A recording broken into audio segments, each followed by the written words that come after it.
going to look at some general limits, or rather we're going to define general limits informally for now. So far we've seen some examples of simple limits. The examples we've seen have been terminal objects, products and pullbacks, and so I'm sure you're all dying to ask the question, what is the formalism that links all those things to each other? Now, the first thing we have to work out is, what is it that we take a limit of, or rather, of what do we take a limit?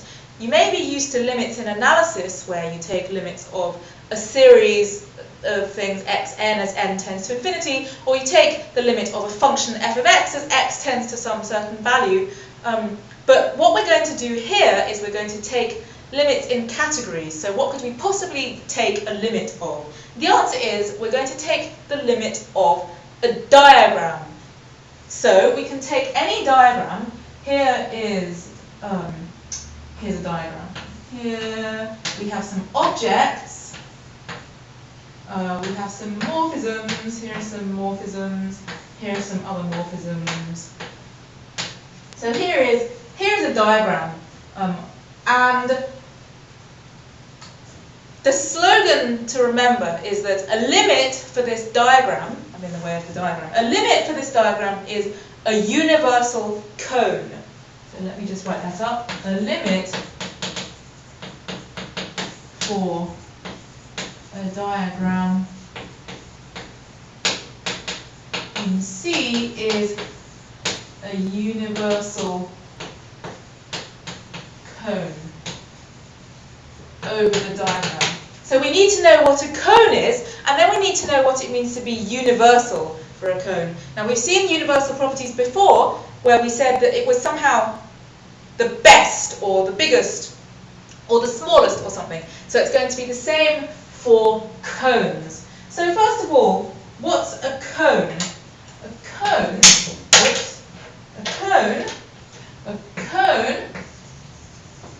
over this diagram consists of a vertex, so it's going to be sort of cone shaped, starting here and going as a cone down here. So we've got a vertex U, which I'll put here in blue. I hope that you can see the blue. Together with, for every object in this diagram, a morphism, which we will call a projection morphism, down to here. I'm going to do this in colours because this diagram gets a little bit busy after a while. So that's what we get, such that every triangle involving projection maps, two projection maps, commutes. So let me just vaguely draw a kind of wiggly thing around the diagram. So the stuff in this kind of circle here is the diagram over which we're taking the limit. Of course, the entire thing is happening in a category. So it consists of an object U. For every x in the diagram, a morphism, a blue morphism from U to X, and such that every triangle commutes. So it's going to be a triangle that starts at U, has a blue map going down to the diagram, and another one. So we've got one going to X and one going to Y, and a morphism F from X to Y. So this morphism F is happening down here in the diagram. This is for all morphisms F from X to Y in the diagram. Okay, such that this commutes. So that's what a cone is. Now, you can look at all these cones, all possible cones, and decide which is the best one. What does best mean? It means that any other cone factors through this one. Okay, so what does that mean? Well, let's draw another cone first. Supposing we have another cone whose vertex is at V. I hope you can see that that's orange.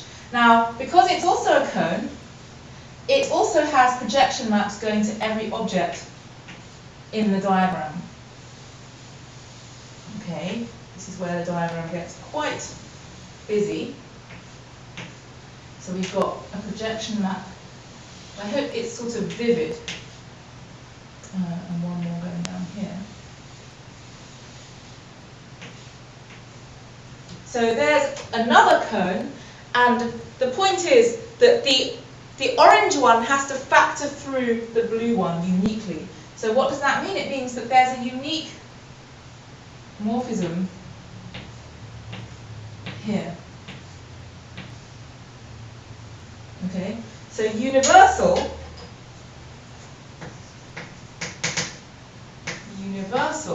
cone means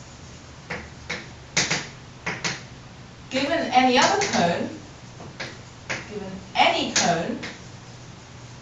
there exists a unique morphism going from the non-universal cone to the universal one.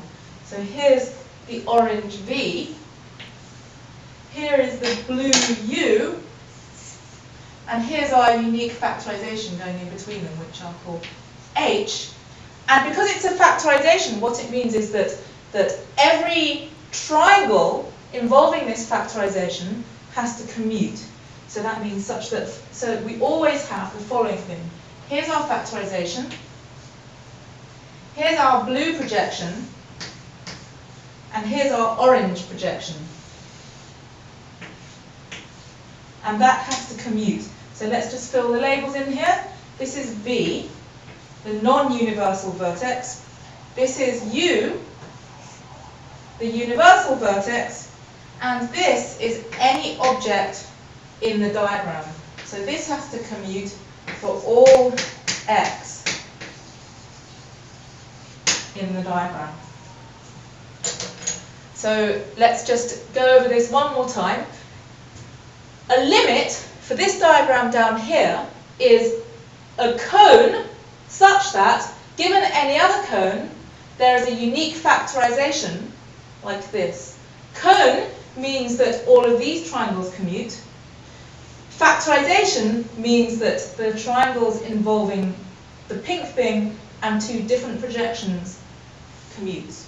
And so what we're saying is that the idea of this is that the vertex of the cone, U, somehow captures or sums up the entirety of this diagram. Somehow it's enough, you kind of get what you need to know about this diagram from knowing about this object up here. And what we'll do next time is we'll see how the examples of limits we've had before are, in fact, examples of these universal cones.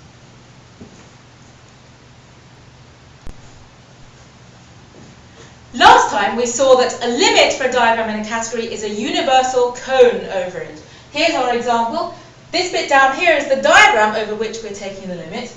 Here's our universal cone in blue, and the universal property is shown by the fact that given this orange cone here, there is a unique factorization in pink that exhibits it as a universal cone.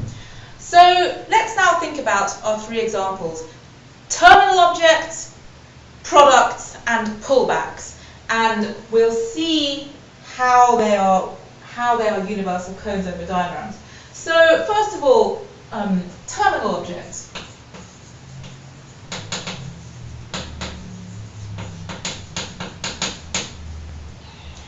The terminal object is a limit over the empty diagram. Okay, so now just squint at this diagram a bit and imagine what would happen if this whole diagram down here was empty. That would mean that the cones would be rather stupid looking because they would consist of a vertex and nothing else at all. So what we're saying is that we've got the diagram has nothing in it, so the universal cone looks like this. Oh, it's just an object. That's right, we were expecting a terminal object just to be an object, and then the universal property says, given any other cone, oh, that's just another object. Given any it says given any object, there is a unique one of those. So this is for all V, there's a unique one of those. So that's exactly what a terminal object is. It's a limit over the empty diagram.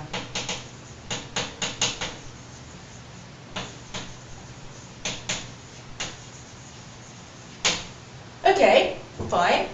What about products? Products are going to be a limit over the following diagram. We're going to have an object A and an object B and no morphism between them. Okay, so what's a universal cone going to be? It's going to be a vertex U equipped with the projection maps. I'm trying to press very hard so that this shows up well, except it means I'm breaking chalk. Okay, let's try this one. That's better. Okay, so that's the universal cone, which looks an awful lot like the product as we knew it. And then the universal property, oh dear, I've run out of space. The universal property says, given any other cone, here's another cone, there is a unique factorization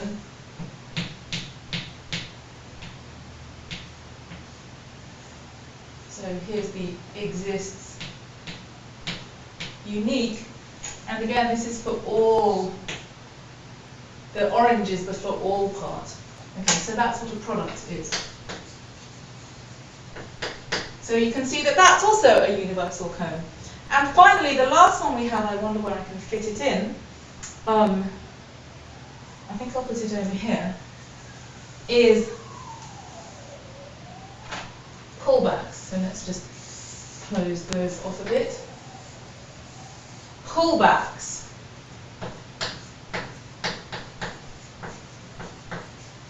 A pullback is a limit over the following kind of diagram.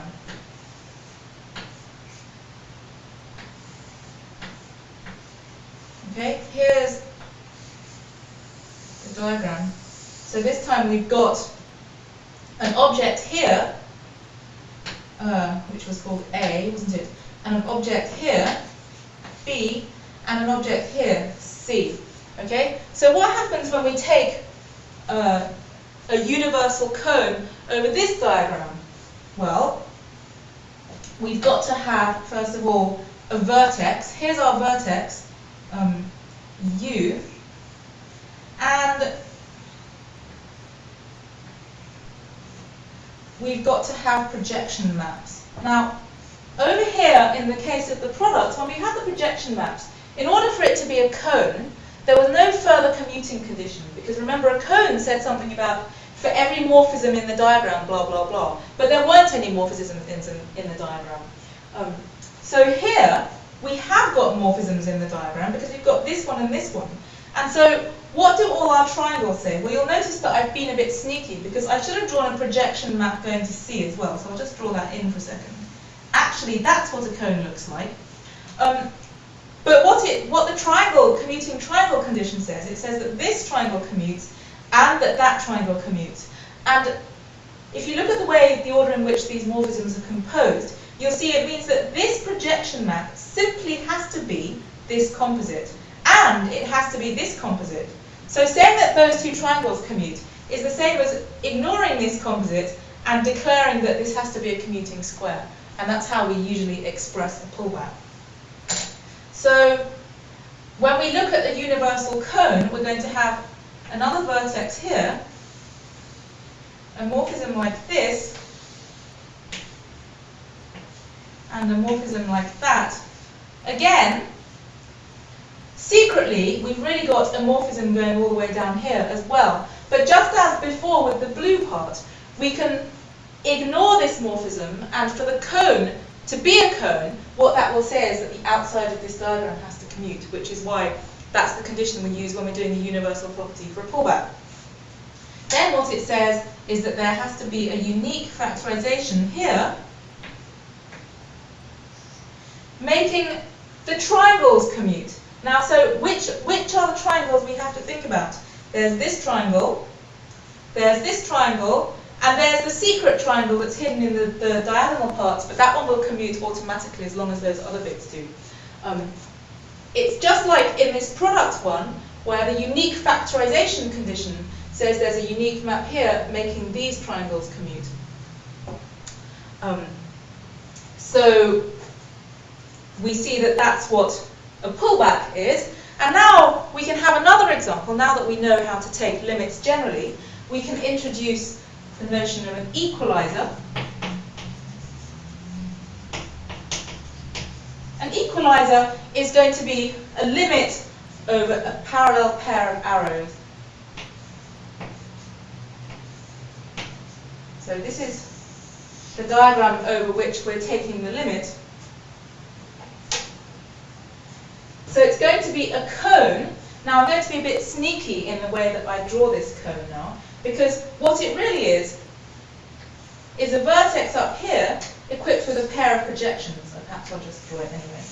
Equipped with a pair of projections. Now the commuting condition says that there are two triangles here, right? It looks like there's kind of one triangle with a thickened part, but there are really two. There's the triangle using the top white arrow, and there's the triangle using the bottom one as well. And if you consider what the commutativity of both those triangles tells you, it tells you that if you do this followed by the top one, it has to equal this blue one, which also has to equal this by the bottom one. So what we can actually do is ignore this arrow coming down here, just like we ignored the diagonal over here, and just think about this one such that the composite with each of these two things commutes. So what we usually end up doing, instead of drawing both of those maps, what we usually say is that we have a vertex here going there, such that this composed with this equals that composed with that. So if this map is called E, we have F and G here, what we've got is that FE has to equal GE. And then our any other cone condition says if we have another one, oh, that's supposed to be U, isn't it? The universal one, that's the universal one. So if we have another one, V, together with a cone, which by the same token we just draw as a map like that, there has to be a unique factorization.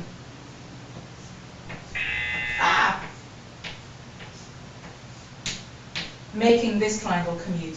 And you can check that's what the universal cone condition really says. So that's what an equalizer is. I'll just put that in a box for the sake of boxiness. And that's all for now. Today what we're going to do is we're going to look at the notion of a universal cone and express it in a very precise formal way. So far what I've done is I've drawn pictures like this in various pretty colours. That's not a very precise way of doing mathematics now, is it? Even if it is quite pretty. So here's this diagram which I've miraculously moved down to the bottom left-hand corner of the board. Remember, what we're doing is we're trying to take a limit over this part of this diagram down here in some category. And what we do is we take a cone over it, and remember that a cone means you have a vertex together with maps to every object in your diagram, and you want it to be a universal cone. So that says that given any other cone, like this orange one for example, there's a unique factorization, this pink map, going from V to U. So U is for universal here. This blue cone is supposed to be my universal one, and it's universal among all cones. So there's this unique factorization. So what we need to do, in order to make this very formal, is first say what a diagram is, then say what a cone over it is, and then say what it means for it to be universal.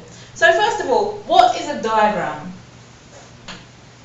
A diagram, well, we think we know what a diagram in a category is, right? We get a bunch of arrows and we sort of draw them. But what is it really? A diagram in C of shape I, this is a blackboard bold I, is a functor D, the diagram, from I to C. So here I is also a category. I is a category, and we're usually interested in it being either small or finite.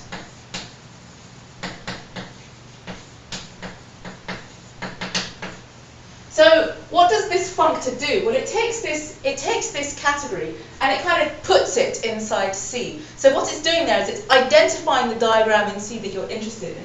For example, if you start with, if I is this diagram, if this category, okay, this is a very small category. It's just got 3 objects, and it's got a morphism going this way and a morphism going this way. And when we draw very small diagrams like categories like this, we don't usually bother drawing the identity morphisms everywhere. But we're supposed to understand that there's one here and that there's one here and there's one here as well. So if I is like that, then what's a functor from this category to C? Well, a functor from this category to C is going to be 3 objects of C, and a morphism going here and a morphism going here.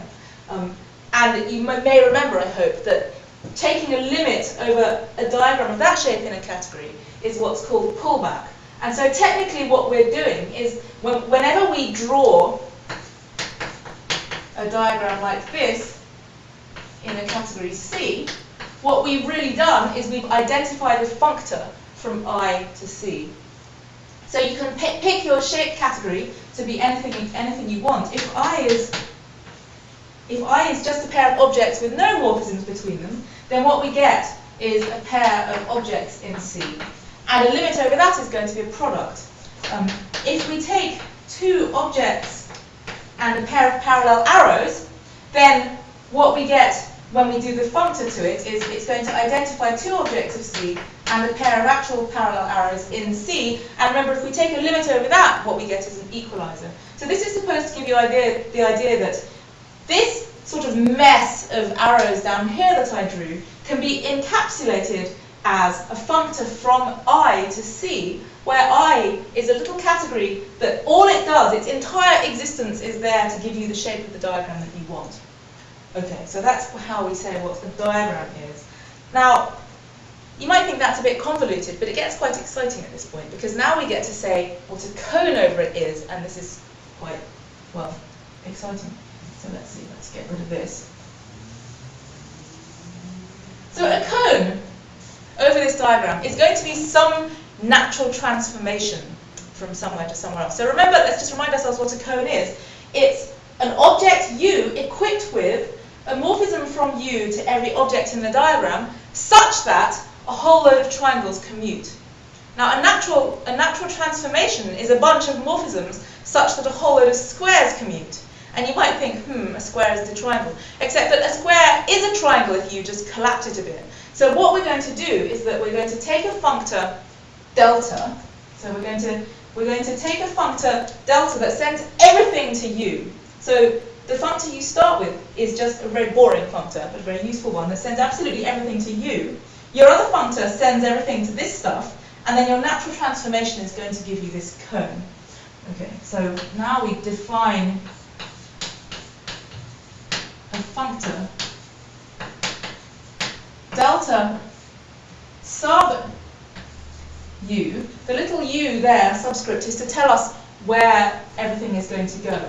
So this is a functor from I to C that sends absolutely everything. So it sends everything in I to our object U, for all I in I, and all morphisms therefore have to go to the identity. Okay, so it's called the constant functor, and then a cone over this diagram with vertex U is precisely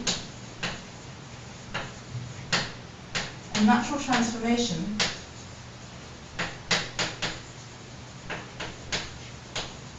from this constant functor at U to our diagram D. So now, why on earth is this true? Let's just see what this natural transformation gives us. So it gives us, for every object of I, a morphism. So this is, for all objects I in I, a component of the natural transformation. So it has to go from this of I to that of I. Now this of I is just U.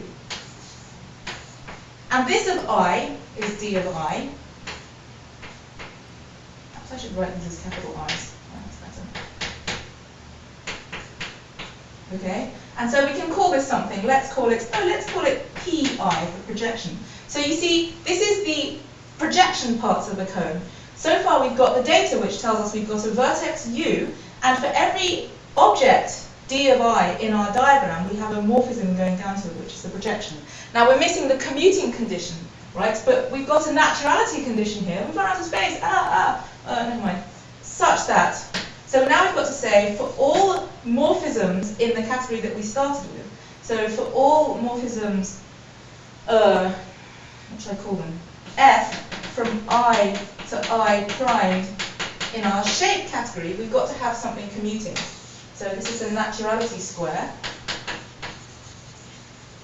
We've got to have this at I going along the top.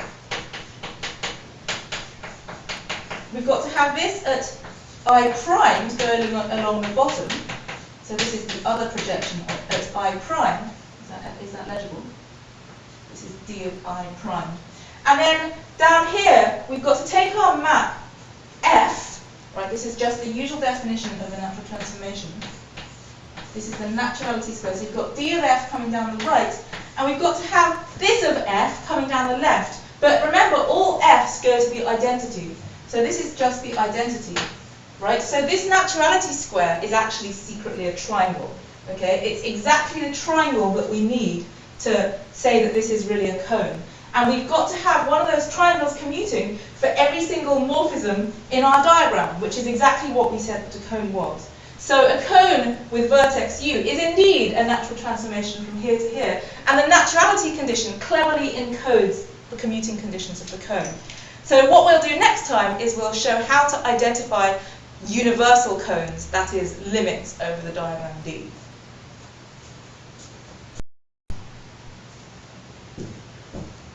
Right, now what we're going to do is we're going to give the completely formal definition of limit, now that we've got this completely formal definition of cone. So remember that a cone over D with vertex U, I'm going to change this to V now, because we're interested in general cones, is a natural transformation from this functor to D. And what we're looking for is one that's universal among all of those things. So the first thing we have to think about is the totality of all cones. So the totality of cones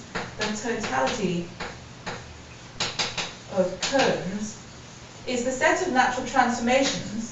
So it's natural transformations between functors from I to C that start at V and end at D. So this is the totality of all cones with vertex V.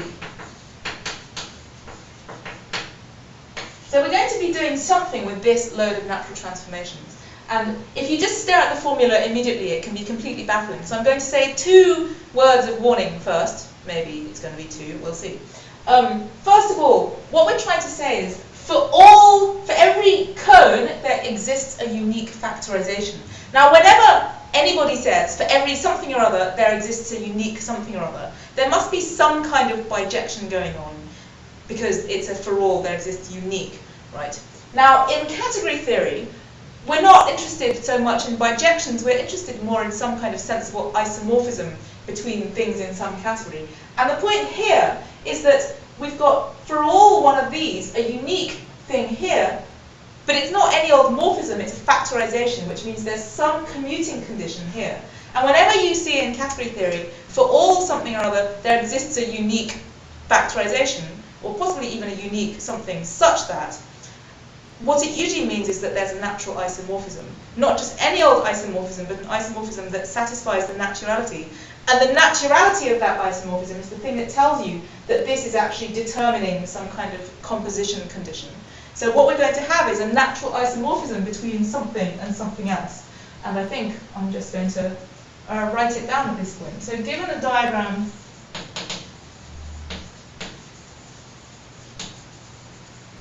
D from I to C, a limit for it is a natural isomorphism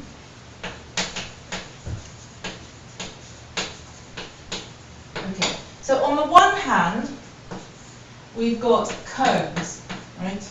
And not necessarily cones over with the same vertex. So I'm going to put a little blank sign there because we don't know what the vertex is going to be, and I'll explain that more in a second.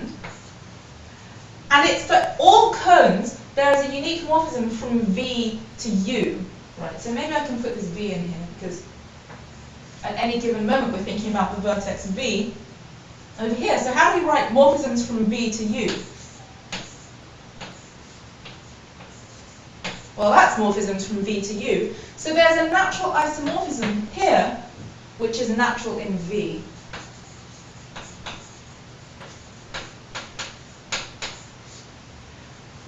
And I suppose what I should really say is a limit for it is an object U is an object U and a natural transformation like this. So often when we talk about the limit for the diagram, we think mostly about this object U, which is the vertex of the cone. But we should always remember that this thing comes equipped with this entire cone. And you can see from this definition that the object U is just barely the tip of the iceberg, and that this natural isomorphism is what's going to give us the fact that it's a universal cone. So how on earth is this a universal cone? How does that correspond to a universal cone? Well, there are several ways of looking at this. But one way is to think about the Yoneda lemma. The Yoneda lemma says that any isomorphism like this is completely determined by where the identity map goes over here. Right? So U certainly is a morphism in C. So in particular,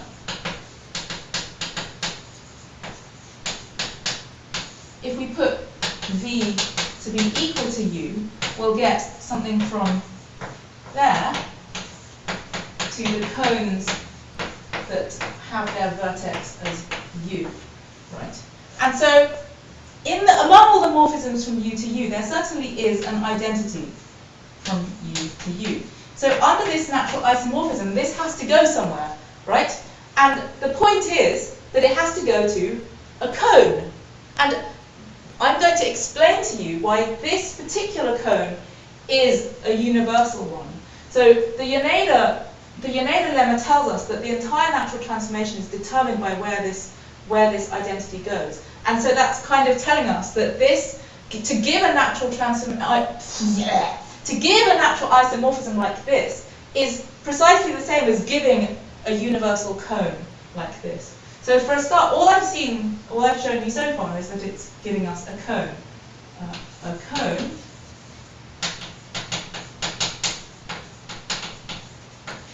is it universal? So now we have to look at the naturality of this thing. And I'm beginning to be a little bit dubious about whether I'm going to be able to do it. Oh, I've got a little bit of time, so let's see. What does naturality say? It's going to say, for all morphisms, well, in this case, given any morphism from V to U, well, what are we going to get? We're going to get a morphism going that way from the set of morphisms U to U. We can precompose with a morphism from V to U and get a morphism from V to U, right? And so our naturality square is going to be the commutativity of this thing. So what we have to do is see what on earth this morphism is here. And what this morphism actually does is it takes any cone based at U and it gives us back a cone based at V. In what way does it give it back to us? Well, you can work through the formula here and you can find out that the way that you start with a cone at U and produce a cone at V, given this morphism from V to U, is exactly the way you think it is. You start with a cone at U, you're given a morphism from V to U, and it produces for you, by composition, a cone at V.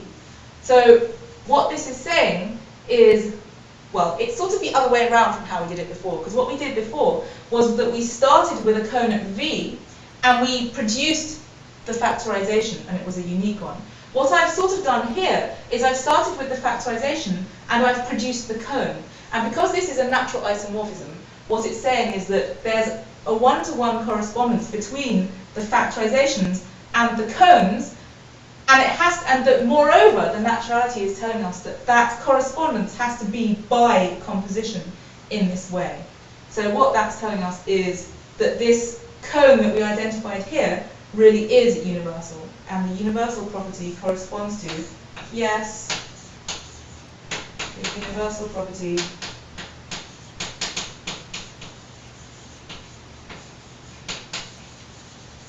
comes from the naturality.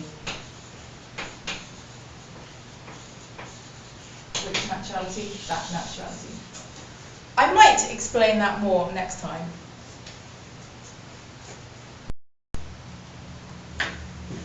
Okay, well now we've seen the very formal way of saying what a limit is. It's this isomorphism, so remember, given a diagram of shape I, a limit for it is an object U together with a natural isomorphism from here to here. Now at this point, you probably think it makes sense to use some sensible notation here to show that what we've done is we've taken a particular diagram and we've produced a limit for it. So we'll sometimes write the limit as, we use this integral sign. So this is saying that we're taking the limit over all the objects in I of this functor. We sometimes also write lim, and then we write an arrow going backwards towards the category I and show that we're taking a limit of the functor d. Now it's important to remember which way round these go, because if you move this variable to the top, then that's a colimit. And this also switches around when you do colimits. So as far as I'm concerned, it's completely impossible to remember which one is which, but never mind.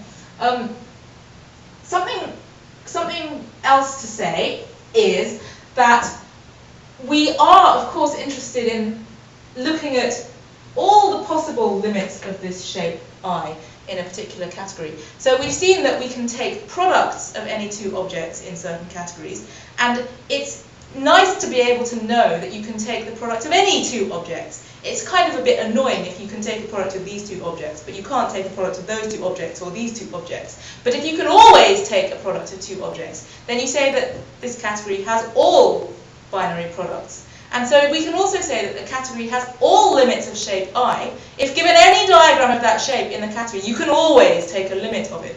Now this isn't always true in all categories, of course. Sometimes you can't do that, but when it is true, it's great. And we say a category has all limits of shape I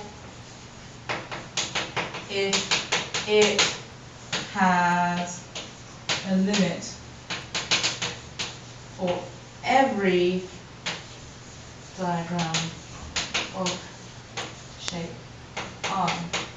Now, if it does, then something rather nice happens here. If I just fill in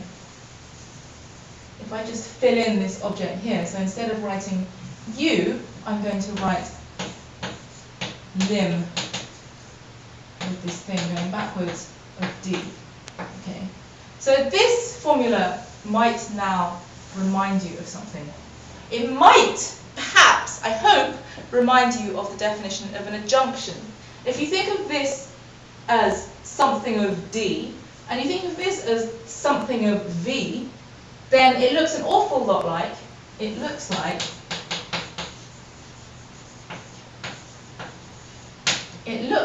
we've got delta blank to show that you're going to fill in a V there. It looks an awful lot like that is adjoint, left adjoint to this. I'll put a blank there to show that's where we're putting the D. Now, is that true? Well, it turns out that it is true if we have all limits of that shape. We have to work out exactly what this means. So if you just think about this functor for a second, this functor takes a functor from I to C, and it spews out for us some object of C, which is this limit vertex here. This functor starts with an object of C, and it gives us back, where am I going to write this? I'll write it here. So on the other hand, delta blank starts in C and it gives us back a functor from I to C. So what it does is it takes an object V and it gives us the constant functor that sends everything to V. And so, well, first there are several things we have to do to show this. First we need to know that this is even a functor in the first place. That's quite a fun exercise. Then we have to show that this isomorphism is also natural in D. So far we've got that it's natural in V, we also need it to be natural in D. That's also quite fun. And then we can show that this, well, then it follows immediately from this definition that that really is an adjunction. So this is true, yes, if C has all limits of shape I. And so this gives us a rather nice relationship between limits and adjunctions. And it's part of a whole categorical picture where everything is sort of really examples of everything else, and it's all tied together in a nice little network. That's all I'm going to say now. Today we're going to talk about colimits using the same formalism that we've already come to know and love about limits. Now I don't know if you can hear, but the rain is pounding against the window, so perhaps that will add a little bit of atmosphere to this situation. Now I've left on the board the diagram we had of this limit, where, remember, the blue cone is our limit cone, which is a universal cone, and the universal condition was, given any cone, for example this orange one, there's a unique factorization in pink here, and I've written the formal formula for it up here. So now, here's the same diagram over which we previously took a limit, and now we're going to take a colimit. Of course, this is easy, right? Because we've just got to dualize the entire definition of limit, because colimits are just a dual of limits. So what does that actually mean in terms of these cones? Well, first of all, the cone is going to be the other way up, because here a cone consisted of an object together with morphisms towards the diagram whose limit we were taking. So now we're going to reverse that, which means it's going to be an object together with morphisms away from the diagram whose limit we're taking. So again, for every object in the diagram, we have a morphism to our vertex, like this, which I'm still drawing in blue because this is going to be the universal one. Here's another object, and here's another object. And the commuting condition is, again, that every triangle involving two of these blue arrows and one of these white arrows has to commute. So this is sometimes called a cone under the diagram, where this one is a cone over the diagram. There's something slightly arbitrary about this over and under business. Well, actually no, there isn't, because it makes the arrows go down the page. We like arrows that go down the page better than arrows that go up the page. This is also sometimes called a co-cone, which is one of those times when sticking co on the beginning of your word makes your word a bit stupid. Never mind. It's also it's a cone. It just happens to be the other way up from this one. Right, waffle, waffle, waffle. So what's the universal condition for this cone going to be? Well, we've got to say for any other cone, so let's draw an other cone, and it's going to be an orange again, like the previous one.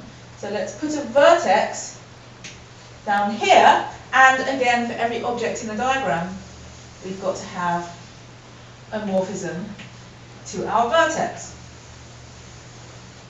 This orange isn't working quite as well as it was the other. Oh, yeah. Here's a vertex. Here's a vertex. Oh, sorry. And here is another vertex. So that's another cone. And we've got to say that this other one factors uniquely through the first one, which means that there's a unique factorization going from here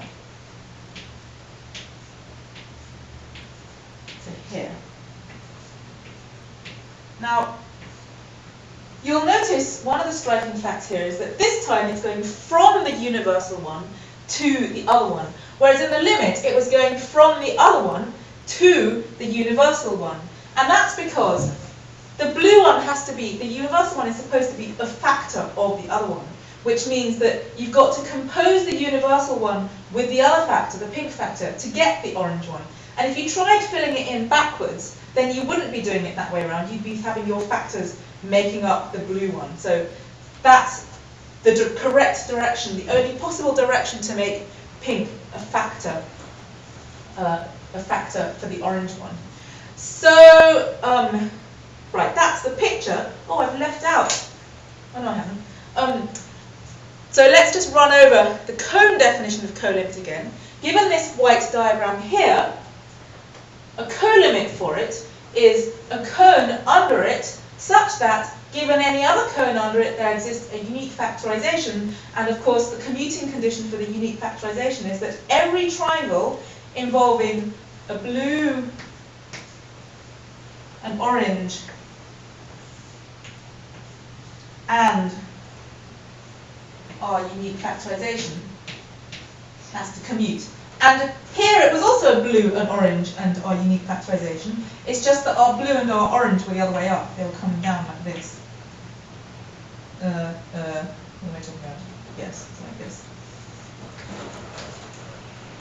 So that was the commuting condition for the factorization over here. So now let's try and write this out like this abstract thing. So first of all, the easy part. There's going to be a natural isomorphism, right, between something and something else. So again, we've got to think, for every cone, there exists a unique morphism. That means that there's a bijection between cones and morphisms somehow. So first of all, let's write down the morphisms. Now previously it was morphisms from some object V to the vertex, which is this limit. Now it's morphisms from this limit to the vertex V.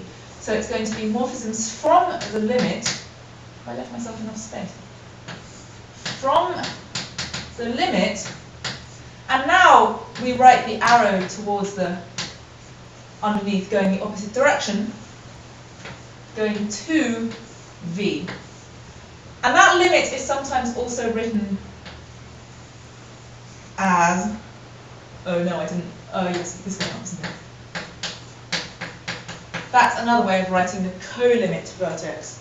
So this is the morphisms from the limit vertex to the other vertex. And that's got to be naturally isomorphic to, well, it's still going to be something in this functor category. But this time, of course, our vertex, remember this delta, this constant functor, was giving us the vertices of cones. And this was the actual functor.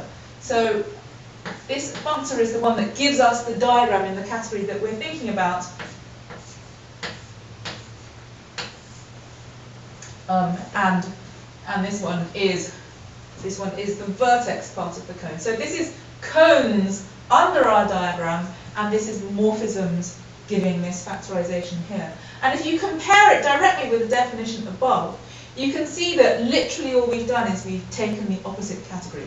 So if this was in C op, right, then we would just turn the Hom set round to produce this one. And if this was C op, remember, if you do natural transformations into C op, then all your components get turned around as well. So your natural transformation is going in the opposite direction. So that's why these two get switched over. And so the moral of that story is that limits in C are the same as colimits in C op. And also colimits in C op are the same as limits in C.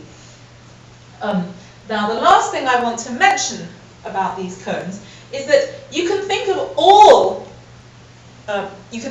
limits as terminal objects somewhere, and you can think of all colimits as initial objects somewhere. Where? In a kind of category of cones. So if you look at this, imagine that given this diagram, there's a category of cones over it. The objects are the cones over it, and the morphisms are these factorizations from one cone to another, making everything commute in the right way. In which case, this blue one being universal says precisely that it's terminal in that category of cones, because it's saying given any other cone, there's a unique morphism from here to here. And the initial object version is that in this category of cones under the diagram, we've got the morphisms which are cones under it, and well, the objects are cones under the diagram, and the morphisms are factorizations like this, making all the triangles commute.